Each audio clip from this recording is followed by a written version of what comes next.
नमस्कार दोस्तों, मैं आर के पाल आपका अपना चैनल दस्तक कंपटीशन क्लासेज में स्वागत करता हूं। वैसे कैंडिडेट जो रेलवे स्पेशली ग्रुप डी के तैयारी कर रहे हैं, रेलवे ग्रुप डी के जो तैयारी कर रहे हैं स्पेशली, उनके लिए हम लोगों ने एक सीरीज़ चलाया था, दस्तक सीरीज़, जो दस्तक सीरीज़ के नाम से था। उसका प्ले लिस्ट बना हुआ है और स्पेशली उसमें बायो के क्लासेज आपको स्टार्ट हो गए थे। बायो के क्लासेज स्टार्ट हो गए थे और बायो के क्लासेज में आपको लगभग 7 से 8 चैप्टर कंप्लीट हो चुके हैं। और हम लोग सबसे पहले हम लोग टॉपिक कर रहे थे और टॉपिक के बाद से जस्ट फिर उसके बाद टॉपिक ख़त्म हो गया, उसी का जस्ट एमसीक्यू कर रहे थे। तो उसी सीरीज़ को हम लोग आज कंटिन्यू करेंगे और उस सीरीज़ में उस सीरीज़ में हम लोग चैप्टर जो होगा वो होगा ह्यूमन आई चैप्टर हम लोग पढ़ने का प्रयास करेंगे और इस पे क्या क्या चीज़ें हैं वो देखेंगे। यदि आपने रेलवे के लिए पूरा डेडिकेटेड हैं और रेलवे को फोड़ना चाहते हैं, उसमें भी साइंस में 25 है तो 25 में टारगेट आप 25 कर रहे हैं, लेकिन 22 से 23 नंबर आपके मार्क्स इसी नंबर से आपको आ जाएंगे, इसी वीडियो से आपको आ जाएंगे, ये जो सेपरेट वीडियो है। और इसके अलावा ये केवल ग्रुप डी में ही नहीं, ये रेलवे के जितने एग्ज़ाम में सब में मदद करेंगे, गवर्नमेंट एग्ज़ाम जितना है सब में मदद करेंगे। तो यदि आपने अभी प्रीवियस वीडियो जो नहीं देखा है, छूट गया है, उसको आप जाके देख लें, कंटिन्यू कर लें। इसके लिए आपको चैनल पे विजिट करके ही जाना पड़ेगा। तो आप चैनल पे विजिट करें और जाके आप वीडियो को देखें और अपनी तैयारी को और बूस्ट करें और उसी सीरीज़ को हम लोग कंटिन्यू करेंगे। तो आइए बिना देरी करते हुए क्लास को स्टार्ट किया जाता है। चैप्टर का नाम है ह्यूमन आई, मानव नेत्र। इससे क्वेश्चन काफ़ी ज़्यादा आपको पूछते हैं और देखने को आपको मिल जाते हैं हर सेशन में, और इसके बाद से जस्ट फिर PYQ होगा। तो आइए बिना देरी करते हम लोग क्लास शुरू करते हैं। देखिए, सबसे पहले हम लोग ह्यूमन आई के बारे में जानते हैं। तो ह्यूमन आई होता क्या है और कुछ कान के बारे में भी इसमें हम लोग जान लेंगे। 2 चीज़ें इसमें हम लोग क्लियर कर लेंगे, छोटा सा चैप्टर है, क्लियर कर लेंगे और 1 शॉर्ट वीडियो होगा, 1 शॉर्ट में ये पूरा चैप्टर आपका कंप्लीट हो जाएगा। तो मानव नेत्र देखते हैं तो क्या है। जैसे मैंने इसकी प्रीवियस वीडियो में तंत्रिका कोशिका के बारे में मैंने पढ़ाया था, तो उसमें बताया था कि 5 संवेदी अंग होते हैं, आँख, कान, नाक, जीभ, उसके अलावा आपका त्वचा, स्किन। तो उसी में से ये भी एक क्या है, संवेदी अंग है, जो वातावरण में प्रकाश अथवा अंधकार का पता लगाने तथा देखने का कार्य करता है। यानी दुनिया की वे सारी वस्तुएं, जितनी भी वस्तुएं हमको दिखाई देती है, जिसको हम देख पाते हैं, जिस संवेदी अंग की सहायता से, मदद से, उसी को हम लोग क्या बोलते हैं, उसी को हम लोग आँख बोलते हैं। इससे हमें अंधकार और प्रकाश का पता चल जाता है। तो आँख जो होता है उसका पता, प्रकाश का पता हम लोग आँख के द्वारा लगा सकते हैं, फिर हम किसी चीज़ को देख सकते हैं। तो आँख का डिफिनीशन आपको पता हो गया, ये क्या है, एक संवेदी अंग है। अब इसकी संरचना के बारे में यदि देखें तो मैं फिगर से दिखाऊंगा। संरचना के बारे में देखें अगर, तो आपका ऐसे आँख की रचना पाई जाती है। संरचना के बारे में देखें तो आपकी आँख की संरचना जो होती है कुछ इस तरीके की होती है। इसमें आपको गोलाकार ये आपको दिखाई देती है। कहते हैं लोग गोलाकार या गोलाकार के लगभग होता है, ठीक है। तो आँख हमारा जो होता है लगभग गोलाकार होता है और उसके भाग में ये गोल वाला जो पार्ट होता है उसको हम लोग नेत्र गोलक कहते हैं। लगभग 25 mm के करीब में, 25 mm के करीब में इसकी भित्ति होती है, जिसको हम लोग नेत्र गोलक कहते हैं। 24.2 mm या 25 mm के करीब में हम इसको कह सकते हैं। तो नेत्र गोलक कहलाता है, जिसका व्यास लगभग 2.4 mm या 25 mm के करीब में व्यास, यानी उसकी त्रिज्या, व्यास का मतलब ये पूरा व्यास हो गया, इसकी त्रिज्या लगभग इसकी आधी कर देंगे तो हो जाएगा। इतने व्यास के करीब में ये पाया जाता है। तो संरचना में पहले ये देख लिए, इसकी संरचना ऐसे ही पाया जाता है। अब अगर नेत्र गोलक में हम देखते हैं, आपको यहाँ पे देखने को मिलेगा नेत्र गोलक, ये वाला जो गोल वाला पार्ट जो दिख रहा है वही आपका नेत्र गोलक है। ये पूरा हमारा आँख है। टोटल आपको आँख का संरचना आपको देखने को मिल रहा है, ये पूरा हमारा जो है आँख है, ठीक है। और आँख में यही हमारा जो है पार्ट जो है वो नेत्र गोलक की तरह वो दिखाई देता है। इसकी त्रिज्या आपकी कितनी होती है, तो वही 2.42 या 2.5 सेंटीमीटर 2.5 mm के करीब में ये त्रिज्या आपको इसका व्यास आपको देखने को मिलता है। तो ये पूरे आँख का संरचना आपको दिखाया गया है, ऐसे हमको दिखाई देता है। तो अगर इसमें देखें तो हम नेत्र गोलक जो पाया जाता है, तो नेत्र गोलक आपको तीन पार्टों में चेंज होता है। एक तो होता है श्वेत पटल, दूसरा होता है रक्त पटल और तीसरा होता है दृष्टि पटल, रेटिना हम लोग जिसको बोलते हैं। स्क्लेरा देख सकते हैं आप, फिगर में आप देख सकते हैं स्क्लेरा बोलते किसको हैं, श्वेत पटल जिसको बोलते हैं।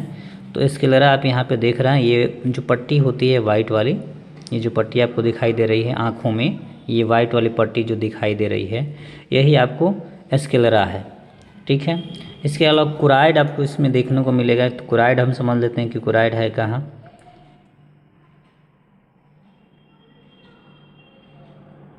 कुराइड इसके आसपास में जो पट्टी होती है जिसको हम लोग कुराइड भी कहते हैं। स्क्लेरा आपको ये वाइट वाला पत्ती हो गया, यही वाला हो गया, और इसके पास में ये वाला जो चीज़ है दिखाई दे रही, तो उसको आइलाइडिक बोल देंगे। लेकिन उसके अंदर वाला जो पार्ट होता है ये वाला पार्ट जो होता है क्या होता है, कुराइड होता है। जो इस तरह से संरचना पाई गई है आँखों के ऊपर उसको हम लोग कुराइड कहते हैं। और कुराइड के जस्ट पीछे ये वाला जो रचना होता है इस तरह से जो ये पीला वाला भाग दिखाई दे रहा है आपको, ये पीला वाला जो भाग आपको दिखाई दे रहा है, जो मैं ब्लू से किया, उसी को हम लोग रेटिना बोलते हैं। तो हमारी आँखों को 3 भागों में बांटा गया है, नेत्र गोलक को 3 भागों में बांटा गया है, ठीक है। तो फिगर से भी आप देख लिए कि कितने भागों में उसको बांटा गया है। तो 3 भागों में बांटा गया है। कौन कौन, तो श्वेत रक्त पटल, स्क्लेरा जिसको बोलेंगे, रक्त पटेल जिसको कुराइड बोलेंगे, और दृष्टि पटल जिसको रेटिना बोलेंगे। 3 चीज़ें आपको देखने को मिली। इसके अलावा अब आगे देखते हैं, फिगर आप देख लिए पूरा आँख है, देखेंगे तो इस पर लगभग 1.6 part of sclera found be putted out which called the cornea. इसके आसपास में जितने भी स्क्लेरा जो होता है स्क्लेरा जो होता है ना, इससे सबसे बाहरी तंतुमय संयुति से बना होता है, और ये होती कैसी है, तो अपारदर्शी होती है। इसका 1/6 भाग बाहर की ओर उभरा हुआ पाया जाता है, जिसे हम लोग कर्निया कहते हैं। कर्निया किसको कहते हैं, आप इसमें कर्निया देखिए, उभरा हुआ पार्ट है, देखिए ये वाला हमारा पूरा पार्ट था, आँख पे ही पूरा डिपेंड है, तो ये हमारा पूरा पार्ट था टोटल। तो इसका भाग जो है, ये उभरा हुआ भाग है जो ये दिख रहा है, इसी को हम लोग क्या बोलते हैं, कर्निया बोलते हैं। और ये वाला भाग जो होता है पारदर्शी होता है, लेकिन ये स्क्लेरा जो होता है ये वाला भाग अपारदर्शी होता है, लेकिन ये फैला हुआ रहता है। और यहाँ पे ये जो पार्ट आपको जो दिख रहा है, तो ये सफ़ेद भाग होता है, ये कर्निया होता है, ये पारदर्शी होता है, ठीक है। तो इसको हम लोग 1/6 भाग, ये लगभग पूरा का 1/6 भाग ये वाइट ही रहता है, जिसको हम लोग कर्निया कहते हैं, वो पारदर्शी होता है, ठीक है। तो क्लियर, तो उसको हम लोग बोलेंगे कर्निया।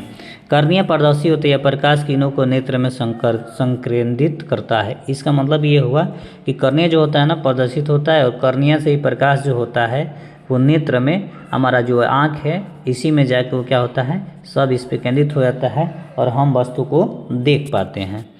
Cornea clear. आगे देखते हैं, इसके आगे है रक्त पटेल या रक्त पटल, जिसको हम लोग कुराइड भी कहते हैं। इसमें ब्लड वेसल्स का जाल फैला रहता है, ये जो रहता है ना उसमें क्या रहता है, ब्लड वेसल्स बहुत ज़्यादा मात्रा में रहता है, जाल फैला रहता है।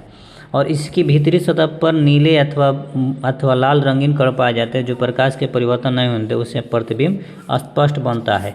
जो कलर आपको दिखता है यहाँ पे, आप देख लीजिए, यहाँ पे है, ये तो कुराइड है, और इसकी भीतर ये वाला जो कलर आपको बन रहा है, ये प्रकाश को क्या करते हैं, प्रकृत नहीं होने देते, और हम वस्तु को स्पष्ट देख पाते हैं। यानी यहीं पे प्रकाश आके, कर्निया ही प्रकाश लाके यहाँ पे केंद्रित करता है। और ये वाला जो पार्ट होते हैं, ठीक है, ये वाला जो पार्ट होते हैं, यही पार्ट क्या करते हैं, कुराइड में यही पार्ट क्या करते हैं, प्रकाश को परावर्तित नहीं होने देते, नीले और भूरे होते हैं, लाल होते हैं, और इसी पर हम लोग क्या करते हैं, वस्तु को स्पष्ट देख पाते हैं, इसी के मदद से।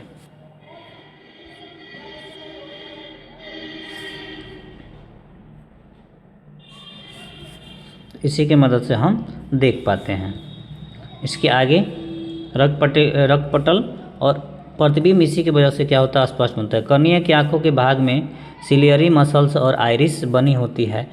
कर्निया के आँख के भाग में जो होती है, ये वाले कर्निया, ये हमारा पूरा हो गया, और इसके भाग में जो चीज़ें बनी होती है, इसके भाग में जो अंदर वाली 3 परत जो दिखाई दे रही है उसको हम लोग आइरिस कहते हैं। और इसके पपनी जिसको बोला जाता है इसको हम लोग पीपुल कहते हैं। यहाँ पे जो छोटे छोटे बाल दिखाई देंगे आँख पे, 1 मिनट मैं फिगर से दिखाता हूँ आपको। ये जो छोटे छोटे यहाँ पे ये कर्निया हमारा हो गया, ये पूरा हो गया। ये हमारा ये वाला जो भाग ब्लैक ब्लैक जो भाग आँख में दिखाई तो उसको हम लोग पुपिल बोलते हैं। और ये डायरेक्ट किस पे पहुंचता है, नेत्र लेंस पे पहुंचता है और आँख से प्रकाशित होता है तो वो वस्तु पे पड़ता हमें दिखाई देता है। तो कर्निया के अंदर ही 2 चीज़ें पाई जाती है, आइरिस और पुपिल पाया जाता है। तो 2 चीज़ें बनते हैं। अब इसके बाद हम आते हैं दृष्टि पटल पे, जिसको हम लोग रेटिना कहते हैं। ये आँख का सबसे इम्पोर्टेंट पार्ट होता है। ये सबसे भीतरी परत है जिसमें 2 प्रकार की संवेदी कोशिकाएं पाई जाती हैं। रेड सेल छाया अथवा अंधकार में देखने के लिए संवेदी कोशिका है। इसमें रेडाप्सिन नामक वर्ग पाया जाता है। इसकी संख्या लगभग 124 mm होती है। जब हम किसी चीज़ को देख पाते हैं तो उसमें एक वर्ण पाया जाता है रोडाप्सिन पाया जाता है। और इसकी संख्या लगभग कितनी होती है तो 124 mm के करीब में आपको देखने को वो मिलती है। और वही देखने के लिए छाया अंधकार के बारे में उसी से पता चल पाता है। इसमें जो कोशिकाएं पाई जाएंगी शंकु कोशिका, एक होता है रेड सेल, एक होता है कोन सेल।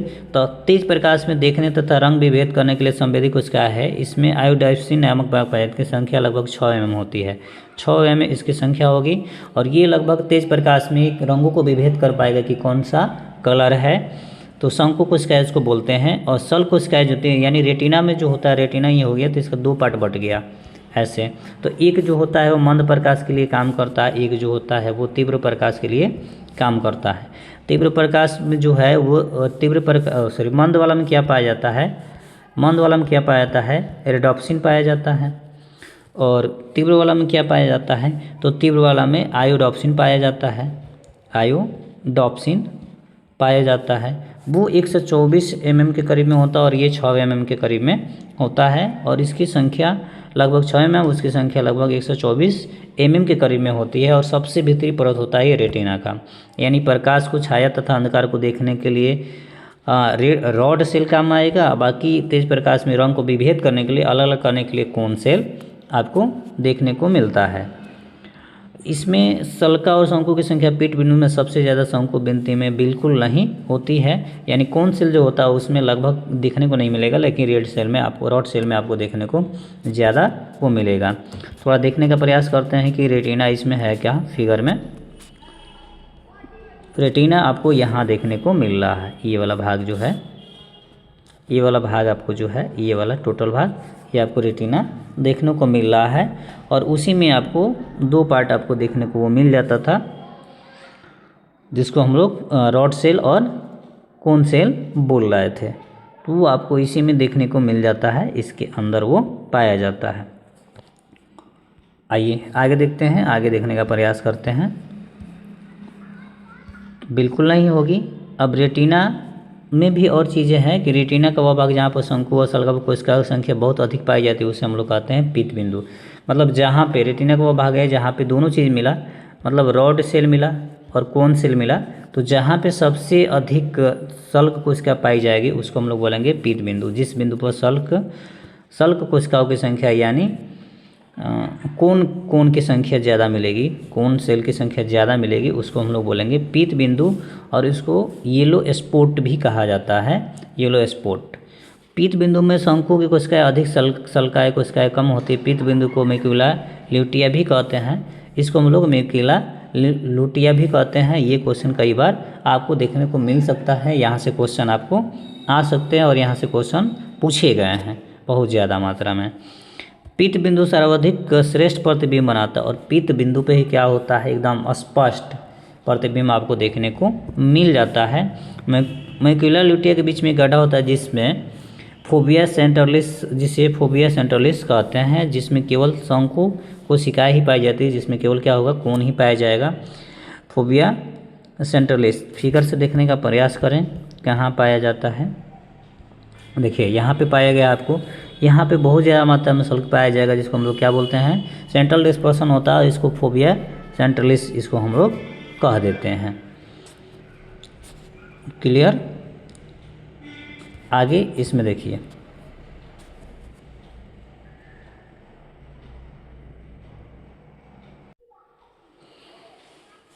तो फोबिया आपको ये देखने को मिल गया, यहाँ पे ये कम पाया जाएगा और उसके नीचे वाला जो भाग है उसी को हम लोग क्या बोलते हैं, मिकेला लेटिया बोलेंगे, जो यहाँ पे कम मात्रा में पाया जाएगा। इसको फोबिया सेंट्रलिस कहा जाएगा। फिगर में आप देख लिए,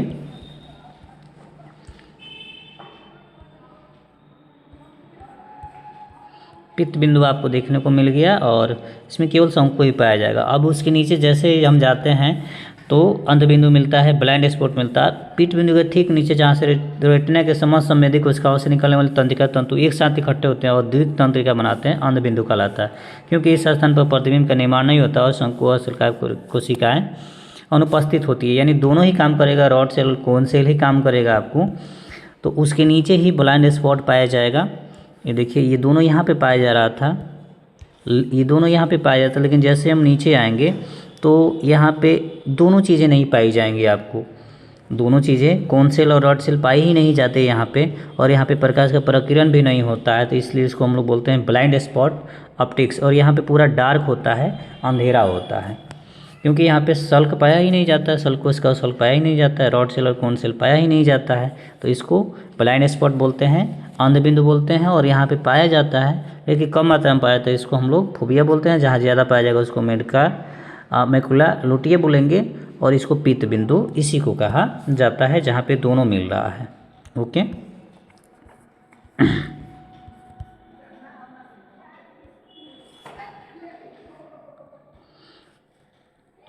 और यहाँ पे ये सब अनुपस्थित रहेगी। अब आते हैं इसके बाद से नेक्स्ट पार्ट जो होता है उसका होता है लेंस। तो नेत्र कर्निया के भाग पीछे की ओर पारदर्शी लचीला जिलेटिन उत्तकों का बना उभयोतल लेंस पाया जाता है, जो किसी वस्तु का वास्तविक तथा उल्टा प्रतिबिंब रेटिना पर बनाता है। हमारी आंखों पे जो प्रतिबिंब बनता है वो उल्टा बनता है और वास्तविक बनता है, तभी हम किसी वस्तु को स्पष्ट देख पाते हैं। और लेंस पे ही बनता है, नेत्र लेंस पे। दृष्टि पटल इसको बोलते हैं। ये क्वेश्चन ग्रुप डी में यहाँ से क्वेश्चन पूछे जा चुके हैं। तो अभी ग्रुप डी में क्वेश्चन पूछे जाते हैं, इसके बाद से जस्ट अभी एएलपी में इसके क्वेश्चन आए हुए थे। अभी एएलपी में 18 तारीख को जो एग्ज़ाम था फर्स्ट शिफ्ट में, उसमें ये क्वेश्चन यहाँ से दिए हुए थे। तो ये कर्निया के पीछे पाया जाता है और इसमें जो पदार्थ होता है वो कौन सा पदार्थ होता है, तो वो जिलेटिन पदार्थ से बना होता है, उत्तक से बना होता है। और उभयोतल होता है, यानी उत्तल और अवतल दोनों रहता है, उससे ये बना रहता है। लेंस आप देखने का प्रयास करें, यहाँ पे है टोटल लेंस आपको देखने को मिल रहा है, और ये यहीं पे प्रकाश आता है नेत्र लेंस, और यहीं से प्रकाश को प्रकीर्णित करता है। और ये जो प्रतिबिंब बनाता है वो अपोजिट उल्टा बनाएगा और रियल इमेज बनाता है, रियल बनाएगा, रियल इमेज बनाता है और उल्टा बनाता है। ठीक है, तो यहीं पे और वो आराम से किसी वस्तु को हम लोग देख पाते हैं। नेत्र लेंस हो गया। आगे देखते हैं, लेंस हो गया। अब उसके अंदर सिलियरी मांसपेशियाँ जो पाई जाती है, सिलियरी मसल जो पाई जाती है, जिसको पक्षमाभी मांसपेशियाँ कहते हैं, ये अभी नेत्र लेंस के स्थिर रखने का कार्य करती है और निलंबर स्नायु के लिगामेंट के द्वारा अभिनेत्र लेंस से जुड़ी रहती है। ये क्या रहती है, ये लेंस से जुड़ी रहती है, उसी को पक्षमाभी मांसपेशियाँ कहते हैं। सिलियरी मांसपेशियाँ मसल्स बोला जाता है। जुड़ी रहेगी, आपको किससे जुड़ी रहेगी, सिलियरी मसल्स आपको देखने को मिल रहा है। यहाँ कहाँ से, ये नेत्र लेंस के पीछे है, और वो एक लिगामेंट से जुड़ी हुई है, ये लिगामेंट से जुड़ी हुई है, यही है सिलियरी। और ये क्या हो जाता है, लिगामेंट हो जाता है, जो दो चीज़ों को जोड़ता है, मांसपेशियों से मांसपेशी को जो जोड़ता है उसको हम लोग लिगामेंट ही बोलते हैं। तो ये देखिए जोड़ा हुआ है, और सिलियरी बॉडी एंड मसल्स यहाँ पे आपको देखने को मिल जाता है, यही पाए जाते हैं। दोनों को क्या करते हैं, जोड़ने का काम करते हैं। अब पोस्टर चैम्बर इसके नीचे ही पाया जाता है, तो उसके अंदर ये पाया जाएगा।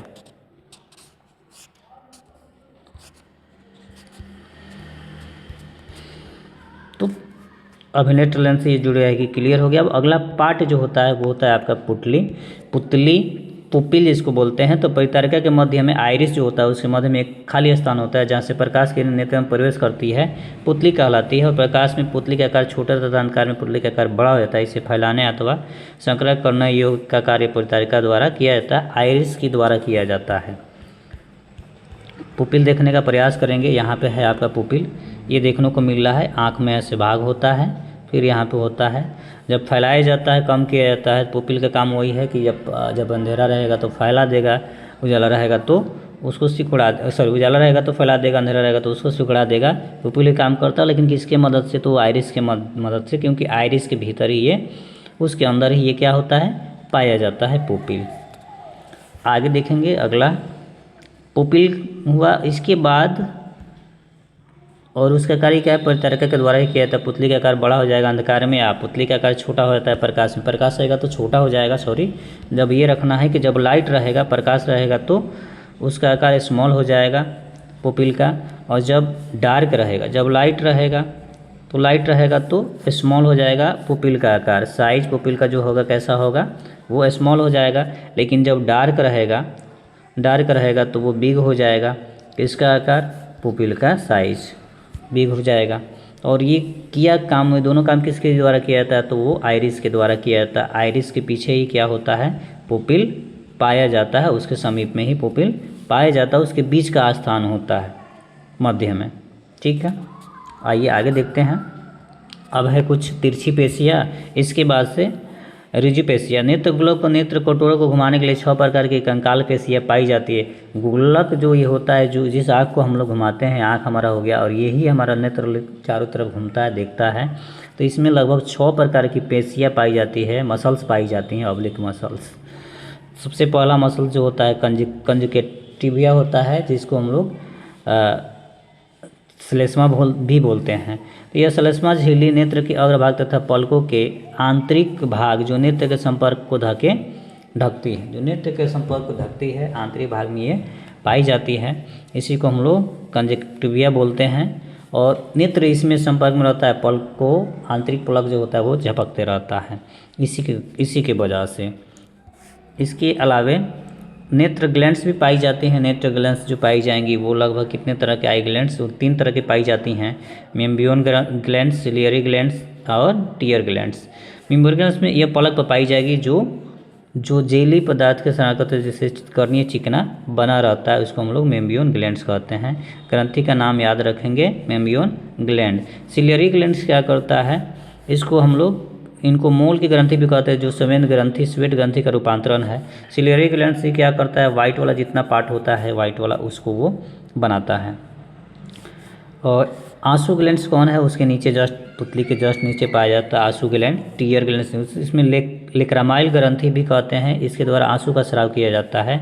आंसू में लाइसोजाइम होता है जो सूक्ष्म जीवों को नष्ट करता है। आंसू जो होता है वो किस ग्रंथि से, टीयर ग्लैंड से निकलती है, और इसमें लेक्रामाइल, ये इम्पोर्टेंट है। आंसू में कौन सा पदार्थ पाया जाता है, तो लेक्रामाइल पाया जाता है। और बनता किससे है, तो इसमें लाइसोजाइम इसमें प्रेजेंट रहता है। और ये फ़ायदे भी हैं, ये कीटाणु को क्या करते हैं, जीवाणु को क्या करते हैं, नष्ट करने में मदद करते हैं। तो ये काफ़ी हमारे लिए इम्पोर्टेंट भी है। तो टीयर ग्लैंड, सिलियरी ग्लैंड्स और मेम्ब्रेन ग्लैंड्स आपको देखने को मिल जाता है।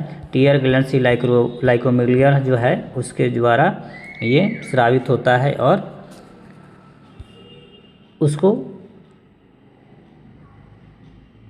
टीयर डक्ट, ये देखिए आंसू जो यहाँ पे आप देख सकते हैं, आंसू आता है, तो उसी की वजह से होता है, टीयर डक्ट है। और लेक्रिमल क्रेनियल है ना, उसी के वजह से ये क्या होता है, टीयर ग्लैंड इसके काम करता है, और वो आँखों के जो कचरा होता है उसको हटाने में मदद करता है।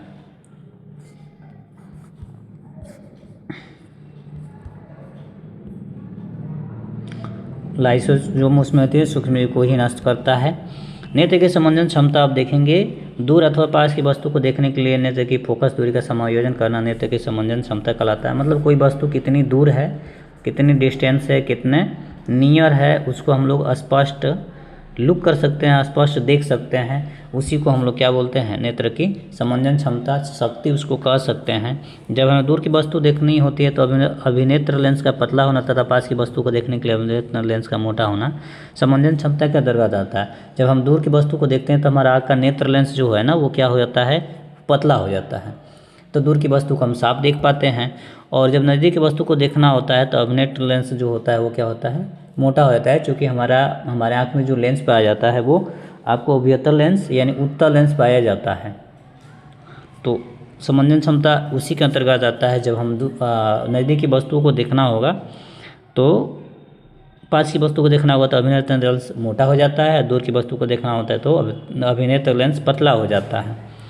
यदि पार्श्वपेशियों की से जुड़े लंबन स्नायु तंते हैं तो अभिनेत्र लेंस खींचता है। जैसे ही ये स्नायु है, लिगामेंट है, जो वो थोड़ा सा खींचेगा तो वो पतला हो जाएगा और उसकी फोकस दूरी क्या हो जाएगी, अधिक हो जाएगी। यानी किसी चीज़ को कम करना है तो फोकस दूरी बढ़ा दीजिए, जिसके कारण हमें दूर की वस्तु क्या होगी, स्पष्ट दिखाई देगी। यही तो है नेत्र की समंजन क्षमता, और ये अनंत होता है।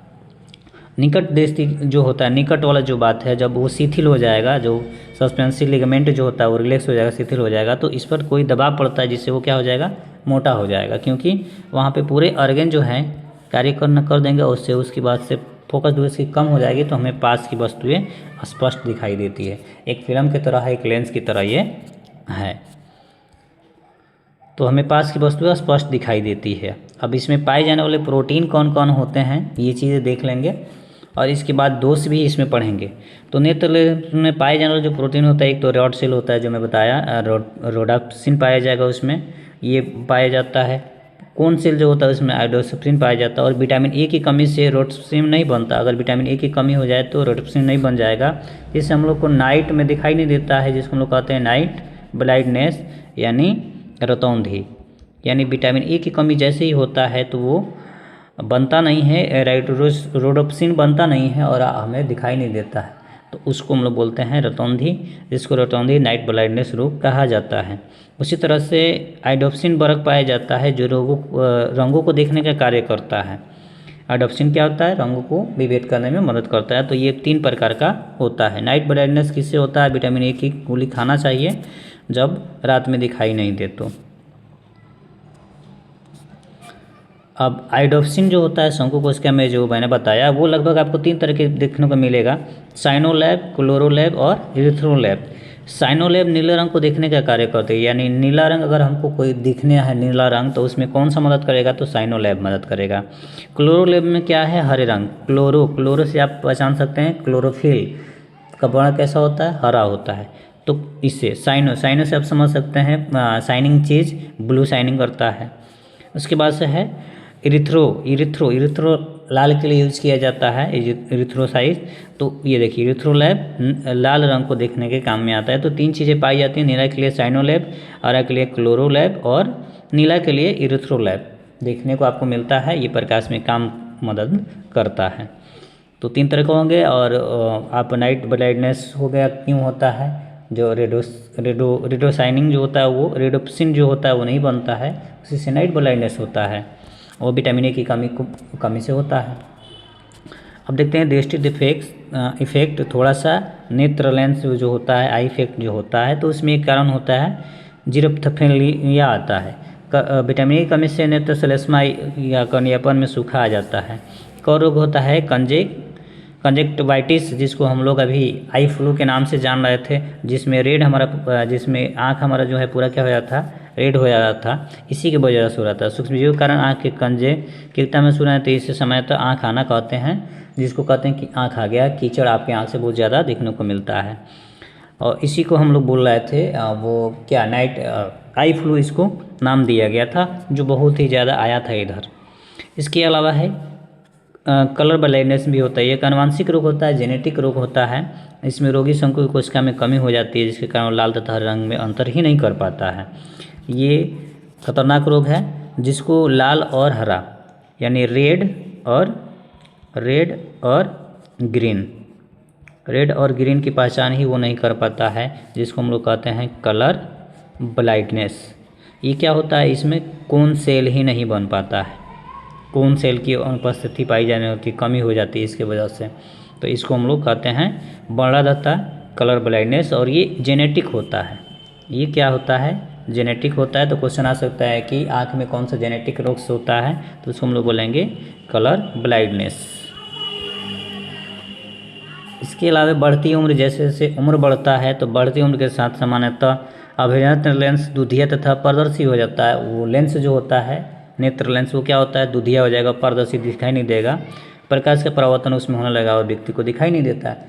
यानी हमारी आँखों के पास प्रकाश का परावर्तन अगर नहीं होगा तो किसी वस्तु को देख पाते हैं, परावर्तन हुआ तो देख नहीं पाएंगे।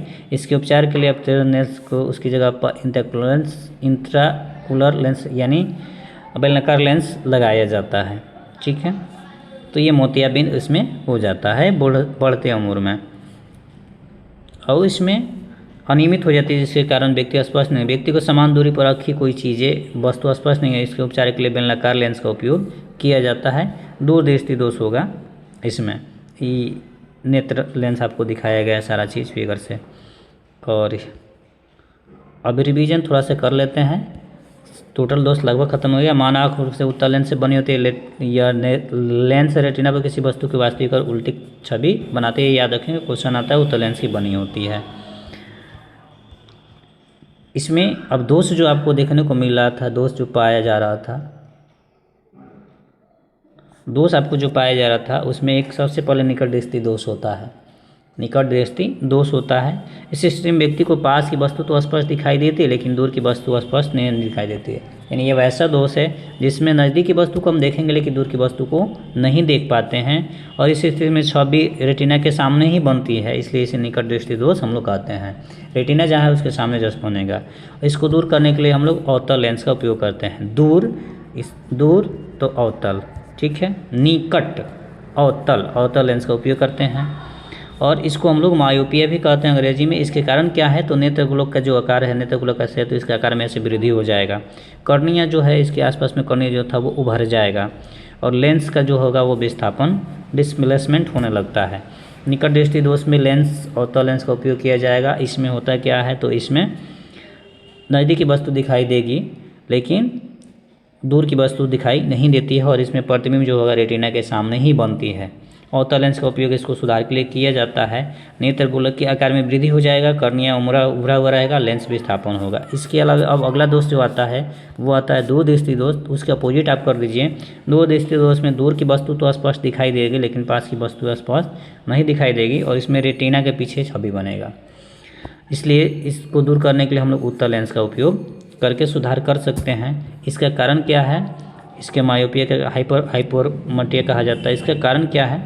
नेत्र गोलक के आकार में कमी, उसमें बढ़ रहा था, इसमें कमी हो जाएगा, इसमें सिकुड़ जाएगा, इसमें लेंस विस्थापन होने लगता है, उसमें उभरा हुआ रहेगा, इसमें सिकुड़ जाएगा। अंतर यही है, तो हाइपरमेट्रिया इसको बोला जाता है। इसके बाद से नेक्स्ट इसी में अब आप डिजीज देखेंगे तो नेक्स्ट डिजीज जो पाया जाता है जड़ा दृष्टि दोष। जरा दृष्टि दोष आपको मिलेगा। इस प्रकार के दृष्टि दोष में ना तो दूर की वस्तु स्पष्ट दिखाई देती है और ना ही निकट की वस्तु स्पष्ट आपको दिखाई देती है। उम्र बढ़ने के साथ साथ अभिनेत्री लेंस में लचीलापन होता है, जिससे लेंस की संवेदन क्षमता कम हो जाती है। इसके उपचार के लिए हम लोग बायोफोकल लेंस लगाते हैं, जिसमें उत्तल अवतल दोनों रहता है। उम्र जैसे जैसे बढ़ेगा उसमें दृष्टि दोष दिखाई नहीं देता है, तो उसमें बायोफोकल लेंस लगाया जाता है। याद रखेंगे ये। अब देखिए काम जो है इसके आँख के अंगों का कार्य क्या क्या है ये देख लीजिए। तो प्रकाश की पुतली आइरिस जो होती है वो समायोजित करके आँख में प्रवेश करने वाले प्रकाश को नियंत्रित करेगी। प्रकाश का परावर्तन करने और लेंस द्वारा होता है। प्रतिबिंब रेटिना में बनेगा। आँख का रंग आइरिस का रंग है। और इसके अलावा रॉड सेल जो होता है वो मंद प्रकाश के प्रति होता है, और इसमें कोल सेल जो होता है वो संवेदनशील होता है। जो उजला प्रकाश में देख सकता है वो मंद प्रकाश में देख सकता है। हमारी आँखों में वस्तु का रंग संवेदना के कारण बनती है। शंकु प्रकार की कोशिका की वजह से कोण कम रोशनी में भी काम नहीं करता है। तो ये कुछ रिवीजन वाला पॉइंट था। निकट दृष्टि दोष में बता दिया, वही चीज़ फिर पीडीएफ में वो बन गया है। दूर दृष्टि दोष मैंने बता दिया। कुल मिला के अगर हम देखें तो हम इसमें नेत्र को कवर कर पाए हैं, और नेत्र लेंस से आँख से लगभग जितने पॉइंट थे वो सब इसमें हमने डील कर लिया। दोष किससे बनता है, कौन पार्ट होते हैं, क्या क्या होते हैं, सारी चीज़ें हमने इसमें बता दिया। आई होप आपको वीडियो तो अच्छा लगा ही होगा, क्लास भी समझ में आया होगा। इसके MCQ में जस्ट हम लोग मिलेंगे नेक्स्ट वीडियो में। और कोई भी दिक्कत हो तो कमेंट सेक्शन में कमेंट ज़रूर कर दें और चैनल को सब्सक्राइब कर लें। वीडियो को ज़्यादा से ज़्यादा शेयर करें और have a nice day, take care. जय हिंद जय भारत। नेक्स्ट वीडियो में मिलेंगे। जय हिंद जय भारत।